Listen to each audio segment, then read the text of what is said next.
Hello everyone, welcome to our channel Rajindra Law Academy, and this is our daily session of current affair revisions through the quiz. So moving on to the first question of the day, and this question is from the international affairs and an important appointment. So who has been elected as the new president of Hungary?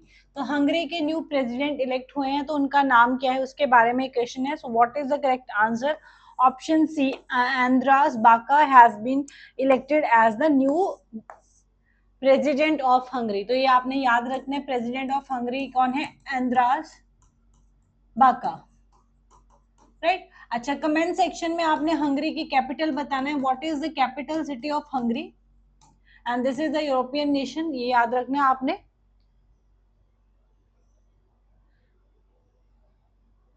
So what is the correct answer?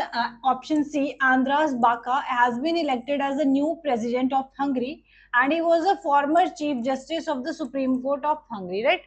And he belonged to he was basically from the ruling center right Tisza party. तो party का नाम याद रखना है, ये भी कभी कभी पूछ लेते, right? So moving on to the next question. ये कुछ recent appointments है, यहाँ से आप रिवाइज कर सकते हो. Okay, moving on to question number 2, the Tribunals Reform Bill 2026. तो बेसिकली ये ट्रिब्यूनल रिफॉर्म बिल इस साल के मॉनसून सेशन में पास हुआ है. तो it provides for the establishment of which of the following bodies. तो अगर आपने करंट अफेयर की क्लासेस सुनी हो तो हमने देखा था ट्रिब्यूनल्स अमेंडमेंट बिल, एंड इसमें क्या है, it talks about providing a NTA. NTA was National Tribunal Authority. So it was NTC, sorry. The National Tribunal Commission. And इस नेशनल ट्राइब्यूनल कमीशन का काम क्या होगा? To ensure to foresee the process of the appointments to the various tribunals. तो जितने भी tribunals बनते हैं अंडर द वेरियस कैटेगरीज, उनमें जो मेंबर्स अपॉइंट होते हैं उनके अपॉइंटमेंट के डिसीजन अब कौन लेगा? नेशनल ट्रिब्यूनल कमीशन लेगी. और इसके हेडक्वार्टर्स कहाँ पे होंगे? इसके हेडक्वार्टर्स होंगे न्यू दिल्ली में. तो ये भी आपने याद रखना है. सो this is basically what it is a statutory body which is formed under the Tribunal Amendment Act 2026. तो सारी इंफॉर्मेशन आपने इसके बारे में याद रखनी है. एक बार थोड़ा सा पढ़ लेते हैं. सो नेशनल ट्रिब्यूनल कमीशन बनाया गया है तो स्टैंडर्डाइज द अपॉइंटमेंट, कि कैसे अपॉइंटमेंट होगी, manage data and improve the independence and administration of the tribunals, right. So NTC will be N autonomous body जिसके हेडक्वार्टर्स होंगे न्यू दिल्ली में. अच्छा, इसकी कमीशन है तो इसकी आपने मेंबरशिप भी याद रखनी है. इसमें कितने मेंबर्स होंगे? इसमें 5 मेंबर्स है, राइट. एंड 5 मेंबर्स में से क्या है? 2 members are judicial and 2 are the expert members and 1 is the chairman. So it will have 1 chairman, 2 judicial member and 2 technical members. तो ये याद रखना है. अच्छा, कमेंट सेक्शन में ये भी बताना जब फर्स्ट एनटीसी के जब फर्स्ट चेयरमैन अपॉइंट होंगे कौन होंगे, तो आपने ये उसको नोट कर लेना. अभी ये अपॉइंटमेंट हुई नहीं है.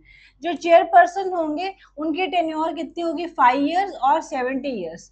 तो 5 years या फिर 70 years ऑफ एज, जो भी पहले उन्होंने हो गए, या फिर जो मेंबर्स हैं उसके लिए क्या है टर्म, तो उनके लिए भी क्या है 5 years है, बट उनके लिए सुपरएनुएशन की एज क्या है? 67 years है. तो ये आपने याद रखना है. Okay, moving on to the question number 3, the Bankers Book Evidence Bill. तो basically क्या है ये Bankers Book Evidence Bill replaces which of the following acts? तो इसने कौन से एक्ट को replace किया है? तो आपने याद रखना है, this has replaced the Bankers Book Evidence of 1891. अब ये bankers book evidence act basically किस चीज के लिए था? दिस गिव्स पावर कि जो बैंक ट्रांजैक्शंस है, राइट, उनके जो जैसे फॉर एग्जांपल चेक्स हैं या जो फिजिकल प्रूफ्स अवेलेबल है, that can be admitted as a evidence in the court. तो इनको क्या है? एविडेंस माना जाएगा कोर्ट में. This was mention under this bankers book evidence act, right. अब इसको अमेंड किया गया 2006 में. अब इसमें क्या है? डिजिटल जो हम पेमेंट्स करते हैं, राइट, तो डिजिटल ट्रांजैक्शंस का जो रिकॉर्ड है उसको भी क्या है? एज एविडेंस कंसिडर किया जाए अंडर अंडर दिस एक्ट। तो इस चीज को ऐड करने के लिए ये अमेंडमेंट की गई थी। देखो अभी सारी ट्रांजेक्शन फिजिकली तो नहीं हो रही है, हम बहुत सारी ट्रांजेक्शन डिजिटली कर रहे हैं। तो अगर कोई डिजिटल पेमेंट करी है राइट आपने, और उसको एज ए एविडेंस आपने यूज करना है कोर्ट में, तो उसके लिए अब क्या है, अथॉरिटी कहां से आएगी? That authority would come from the bankers book evidence bill 2026, right. I hope this is clear. So basically क्या है, the bankers book evidence act जो 1891 is an Indian law that allows a certified copy of the bank records and account entries to be used as a legal proof in the courts. और अब ये जो new amendment है, this will include the electronic as well as the digital banking record को भी आप as a evidence use कर सकते हो इन द कोर्ट प्रोसीडिंग। तो इस चीज को ऐड करने के लिए अमेंडमेंट करेगी, right. So I hope this is clear. Okay, moving on to the question number 4.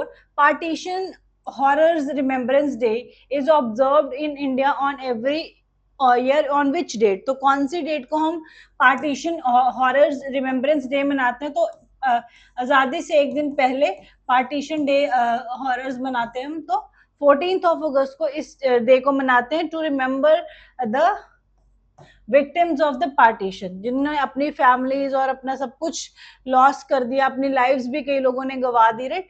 तो उन सब लोगों को कमेमोरेट करने के लिए, to commemorate the sufferings, the displacements and the loss of life during the partition of 1947। अच्छा, कमेंट सेक्शन में बताना जो बाउंड्री कमीशन बना था to draw the border between India and Pakistan, right. तो उसके कमीशन का नाम क्या था? उस कमीशन का what was the name of that commission, right. तो आपने उस बाउंड्री कमीशन का नाम बताना है कमेंट सेक्शन में। So these are the other important days जो अगस्त में सेलिब्रेट किए जाते हैं और जो हमने अभी तक डिस्कस भी किए हैं, तो यहाँ पे आप रिवाइज कर सकते हो। Okay, moving on to question number 5, the 8th BRICS working group meeting। तो हमें पता है ब्रिक्स का समिट होने वाला है। ब्रिक्स समिट इस साल कहाँ होने वाला है? इस साल होने वाला है इंडिया में, राइट। तो ये कब होने वाला? This is going to take place in September. तो उससे पहले क्या, समिट से पहले क्या, बहुत सारी मीटिंग्स होती रहती हैं इंडिविजुअल लेवल पे, जो मीटिंग्स होती रहती है, जैसे एजुकेशन से रिलेटेड मीटिंग्स हुई, एजुकेशन से रिलेटेड, हेल्थ से रिलेटेड, अभी क्या है साइंस एंड टेक से रिलेटेड। आज हम जो पढ़ रहे हैं that is a meeting on ocean and polar science technology. तो इस टॉपिक पे जो मीटिंग हुई है ये कौन सी स्टेट में हुई है? सो this is the question. So this is being organized by which state? So what is the correct answer? So the correct answer is option C. It is being organized in the Goa. So BRICS का जो working group meeting हो रहा है ocean and polar science technology पे, this is being taking place in Goa and it is being hosted by the National Center for Polar and Ocean Research, जो कि Ministry of Earth Sciences के under आता है। ये आपने याद रखना है। And then BRICS member countries बताई गई हैं कि कौन कौन सी इसमें पार्ट ले रही है। तो यू कैन रीड दैट। ये अभी तक जितनी सारी मीटिंग्स हुई है उसके बारे में यहाँ पे सारा एक साथ लिख दिया गया, आप यहाँ से रिवाइज कर सकते हैं and you can make notes also. Okay, moving on to question number 6. Exercise Udhara Shakti 2026 is a bilateral air exercise. तो बेसिकली क्या है, एक्सरसाइज उधारा शक्ति किस किस कंट्री के बीच में? तो it is between India and Malaysia. So India और मलेशिया के बीच में, और ये कौन सी एक्सरसाइज है? सो this is a bilateral air force exercise. तो ये भी कभी कभी पूछ लेते हैं कि क्या ये नेवल एक्सरसाइज है या आर्म्ड फोर्सेस की है या एयरफोर्स की है। तो ये इंडियन एयरफोर्स और मलेशियन एयरफोर्स की है। सो रॉयल मलेशियन एयरफोर्स और इंडियन एयरफोर्स के बीच में क्या है, एक्सरसाइज उड़ारा शक्ति हुई है, राइट। तो ये आपने याद रखना। So option B is the correct answer and it is being conducted in Malaysia only. Okay, moving on to question number 7. NITI Aayog and Digital India Bhashini division. तो नीति आयोग ने मिलके किसके साथ मिलके, जो डिजिटल इंडिया का भाषणी डिवीजन है उनके साथ मिलके they have signed the statement of intent. एक स्टेटमेंट ऑफ इंटेंट साइन किया है primarily to promote which of the following. तो किस पर्पस के लिए ये दोनों ने आपस में एक SOI साइन किया है? तो याद रखना, दे have signed it for a multilingual voice first AI for the inclusive governance के लिए, एक ऐसा AI मॉडल बनाने के लिए जो कि इंक्लूसिव गवर्नेंस की बात करे और मल्टीलिंगुअल भी हो, और क्या है, this should be voice based है ये AI। तो उसके रिलेटेड इन दोनों के बीच में क्या है, एक SOI साइन हुआ है। किस किस के बीच में? नीति आयोग और डिजिटल इंडिया का जो भाषणी डिपार्टमेंट है उसमें। तो ये आपने याद रखना है।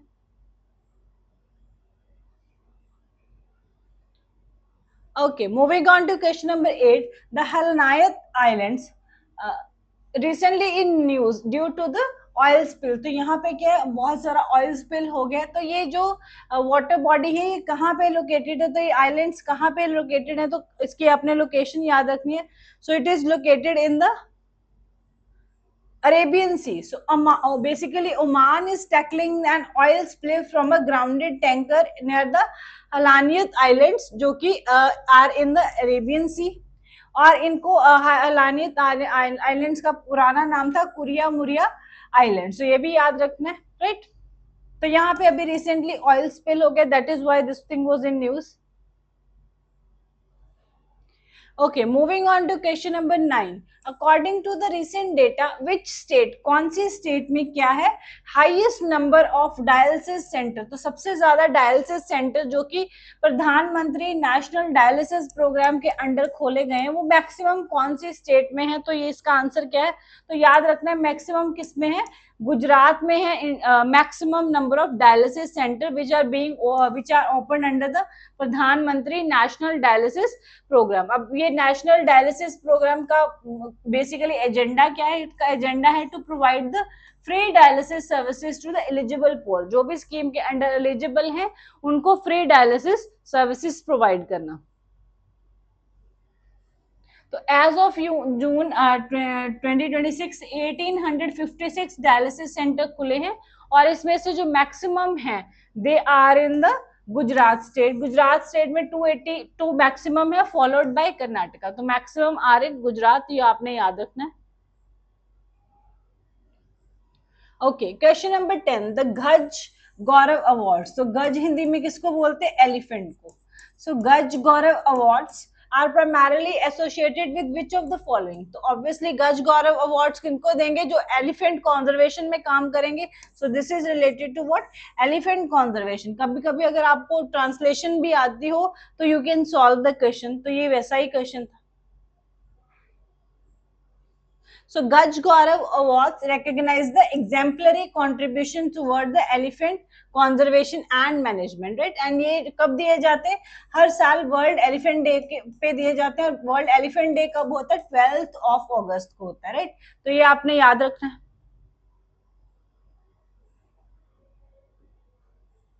Moving on to question number 11, the IIT Guwahati has developed a two-stage process for capturing carbon dioxide using which of the following? तो किसकी हेल्प से क्या है वो कार्बन डाइऑक्साइड को मोर जो है एक्सटेंसिवली जो है कैप्चर कर सकते हैं। तो ऐसा एक प्रोसेस डेवलप किया गया बाय IIT गुवाहाटी। तो व्हाट आर दे यूजिंग? तो they are basically using the micro algae. तो माइक्रो एल्गीज को यूज करके IIT गुवाहाटी रिसर्चर्स ने डेवलप किया एक 2 स्टेज का nutrient assisted process to enhance the carbon dioxide का capture using the micro algae. तो ये आपने याद रखना है, किन्होंने किया है? IIT गुवाहाटी ने किया है।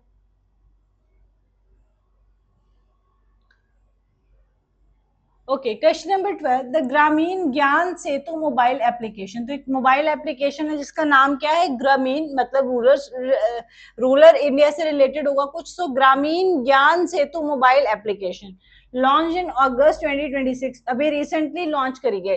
Is primarily aimed at connecting libraries in which constituencies. तो कौन सी कॉन्स्टिट्यूएंसीज में सारी लाइब्रेरीज को एक साथ कनेक्ट करने के लिए जो है मोबाइल ऐप बनाई गई जिसका नाम है ग्रामीण ज्ञान सेतु मोबाइल ऐप। तो याद रखना, this is related to the Gandhinagar. तो गांधीनगर की जितनी भी लाइब्रेरीज है वो सारी कनेक्ट होंगी एक प्लेटफॉर्म पे। And what is the name of that platform? Gramin Gyan Setu mobile app.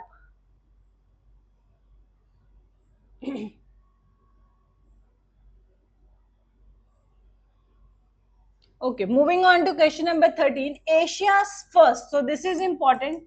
Asia का सबसे पहला desert theme drive through night safari and zoological park has been approved at which place in Gujarat. तो क्या है, देसा करके क्या है खुलने जा रहा है गुजरात में, क्या नाइट सफारी और जूलॉजिकल पार्क, जो कि एशिया का फर्स्ट होगा डेजर्ट थीम का नाइट सफारी. तो कौन सी जगह पे ये खुलने जा रहा है? तो ये गुजरात के जूना देसा में खुलने जा रहा है. तो ये आपने याद रखना. This is the image you can see. So how beautiful it is, right? देख सकते हो आप. So Gujarat will get Asia's first desert theme का ड्राइव थ्रू नाइट सफारी और एक जोलॉजिकल पार्क होगा at the Juna Deesa in Gujarat, right? And the central zoo authority ने इस प्रोजेक्ट को अप्रूव किया है. एंड इस जो प्रोजेक्ट है 103 हेक्टेयर्स ऑफ लैंड में डेवलप हो रहा है, जिसमें 542 करोड़ के आसपास की इन्वेस्टमेंट होने वाली, राइट? इस जो ये जो जियोलॉजिकल पार्क है, इसमें अराउंड 2700 एनिमल्स और बर्ड्स होंगे, डिफरेंट डिफरेंट 83 स्पीशीज के, राइट? और प्रोजेक्ट में क्या, this will have a day जू. तो अगर आपने जू में जाना तो डे टाइम जा सकते हो.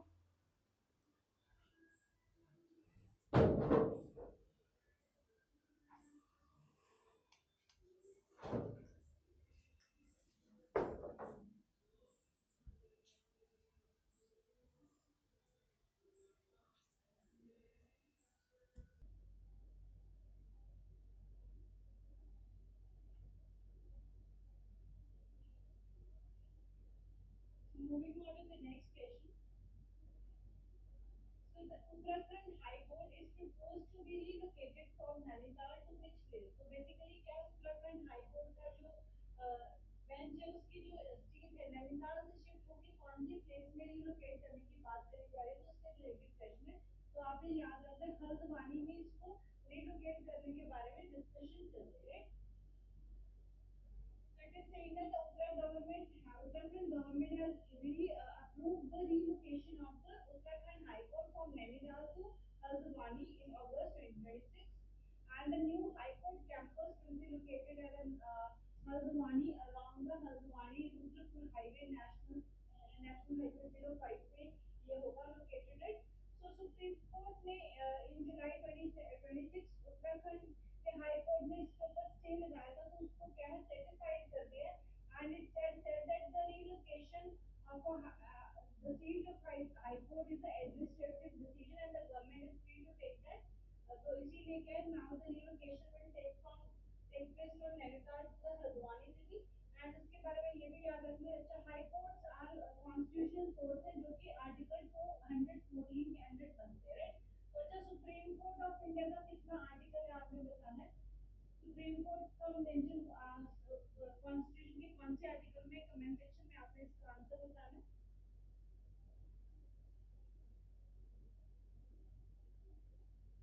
So all the questions have been discussed. So this is the overview of the class. यहाँ पे आप सारे questions को रिवाइज कर सकते हो. जितने भी questions आपको क्लास में पूछे गए आप उनका कमेंट सेक्शन में जरूर से रिप्लाई दीजिए और questions को अच्छे से रिवाइज करते रहिए. So we'll meet tomorrow for the another session. Thank you so much students. Have a great day.